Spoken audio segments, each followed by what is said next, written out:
महाराष्ट्र में आगामी स्थानीय चुनाव से पहले महाविकास आघाड़ी गठबंधन टूट की कगार पर पहुंचता दिख रहा है। दरअसल हाल ही में शिवसेना यूपीटी ने स्थानीय चुनाव अकेले लड़ने का ऐलान किया था। अब एनसीपी एसपी प्रमुख शरद पवार ने भी ऐसे संकेत दिए हैं कि उनकी पार्टी भी स्थानीय चुनाव अकेले लड़ सकती है। शरद पवार ने कहा कि अगले 8-10 दिनों में बैठक होगी, जिसमें इस पर फैसला होगा कि चुनाव गठबंधन में लड़ा जाए या फिर अकेले। शरद पवार से जब इंडी गठबंधन को लेकर सवाल किया गया तो उन्होंने कहा कि इंडी गठबंधन में कभी भी राज्य और स्थानीय चुनाव को लेकर चर्चा नहीं हुई।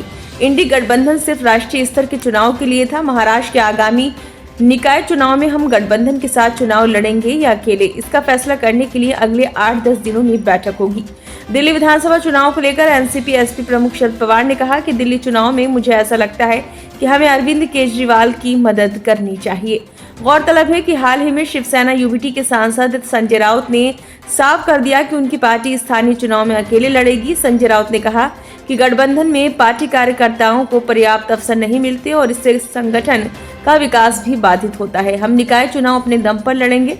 संजय राउत ने नाराजगी जाहिर करते हुए कहा कि कांग्रेस पार्टी महाराष्ट्र में इंडी गठबंधन के लिए एक संयोजक भी नियुक्त नहीं कर सकती।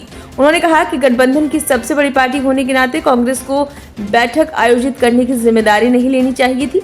संजय राउत ने महाराष्ट्र कांग्रेस नेता विजय वट्टेटीवार पर भी निशाना साधा और कहा कि वे विधानसभा चुनाव में हार के लिए गठबंधन की सहयोगी पार्टियों पर आरोप लगा रहे हैं। ब्यूरो रिपोर्ट, नई दिल्ली।